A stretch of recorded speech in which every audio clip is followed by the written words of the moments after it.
Jake Paul's California mansion has been raided by the FBI, multiple news organizations report. You can see in this aerial footage agents in uniform outside his home in Calabasas. You know what's funny about your brother? Your brother talks more shit than anybody else on the planet. They're trying to sue people when people talk shit. There's people out there saying they're fake fights, they're fixed.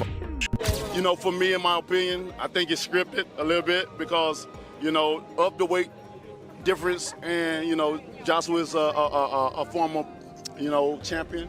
And also, you know, he's current, he's active. That was not a boxing match. Jake Paul had a very healthy fear for his life while he was in there. He was running away. He was trying to get distance. Then he was trying to step in to win this contest. And then he's trying to get out of the way so that he doesn't get hurt again. Once again, Jake Paul is caught in a firestorm that could threaten the future of his polarizing boxing career. Explosive claims have surfaced online suggesting that some of his biggest fights, including the headline-making Netflix bout with Anthony Joshua, were allegedly choreographed, with extreme rumors on social media even alleging arrests involving Paul and his brother. Although promoters and athletic officials have firmly dismissed the idea that professional bouts can be fixed without serious legal repercussions, doubts about Paul's authenticity in the ring are louder than ever. Given his past controversies, including an FBI raid on his Calabasas mansion, this latest wave of scrutiny marks a dramatic turning point, leaving fans and critics alike wondering whether Jake Paul's rapid rise in boxing has finally reached its breaking point. Agents have raided the Southern California home of YouTube star Jake Paul. Federal officials say the search was part of an investigation. Wendy Birch is in Calabasas with what we're learning tonight. Sky 5 was overhead this morning as federal agents entered Jake Paul's Calabasas home located in this gated community off of Mulholland Highway. We counted close to 24 federal agents, some of them in tactical gear, entering the residence. Why they were here and what they were looking for, that remains unclear. The federal search warrant has been sealed and no one is offering. For years, well before the recent arrest rumors emerged, boxing analysts, former fighters, and promoters have openly challenged the legitimacy of Jake Paul's bouts. Critics point to a pattern that includes hand-picked opponents well past their prime, strangely controlled fight tempo, late-round knockdowns, and contracts rumored to carry restrictive clauses.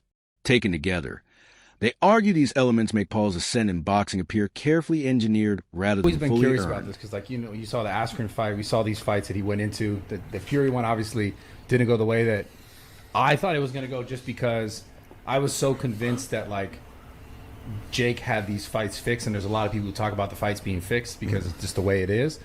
Yeah, they tell me that too. They're like, tell me you're not going to take a fall against Paul. Everybody says that to me. I'm like, are you kidding me? You could have paid me all the money in the world. Experienced voices in boxing have long noted that while Jake Paul generates huge attention and revenue for the sport, his fights often seem carefully managed to avoid real risk. This has fueled speculation that outcomes are more about protecting his brand than showcasing true skill. With each new controversy, this perception only strengthens, painting a picture of Paul's boxing career as one shaped by image, strategy, and control rather than the raw unpredictability that defines the sport. Jake Paul fight was set up. What happened to me is what was going to happen to him had he dropped those hands. If I say, Rampage, I'm going to pay you $2 million, right? Let this dude beat you, what you going to do? You're going to feel disrespected, number one. Right? That ain't enough money. For me to do that, I got to be willing to walk away for good. Something like 20-something million where I can invest it and fall off in the shade. The fight between Mike Tyson and Jake Paul previously captured massive attention for its intensity and drama. However, online speculation erupted when rumors surfaced that the bout might have been scripted. Alleged audio leaks circulated, suggesting that key moments, such as Tyson appearing fatigued and Paul scoring a knockout, were potentially staged, fueling debate over the fight's authenticity. In the United States is $1.3 million. Again, that's over the course of the person's entire life. Jake Paul earned 30 times that in one night. People talk about winners and losers, like Jake Paul. After his win against Mike Tyson, Jake Paul shared his thoughts on the fight, confidently stating, "I didn't get much punched or hurt." His comments highlighted his view that he had controlled the match with minimal challenge. While many fans hailed his statement as evidence of his skill and readiness to face legendary opponents, Critics quickly noted the fight's lack of intensity and real danger, questioning Tyson's performance and whether the bout was a genuinely competitive contest. Big as the Super Bowl. Big as the what?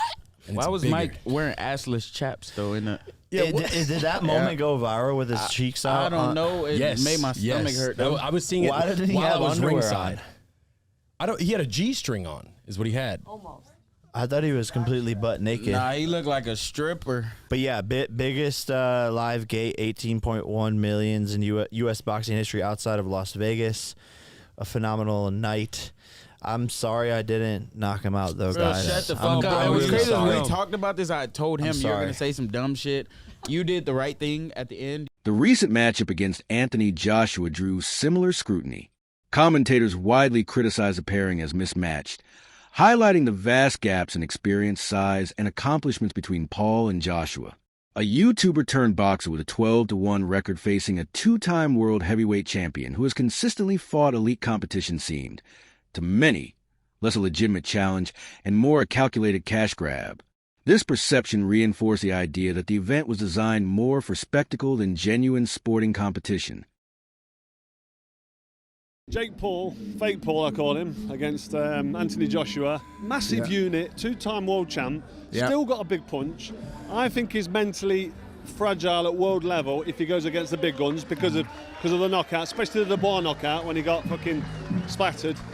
You know what I mean? In round 5, and he got hurt early on, and then he got done. And he's not been in the ring for 13 months. Yeah. But can you see a world in which Jake Paul is competitive in this fight? No. No. How do you see the fight going if AJ takes it serious? It'll be over. Do you think this marks the true end of Jake Paul's era, or is it just another controversy he'll escape unscathed? Share your thoughts in the comments below.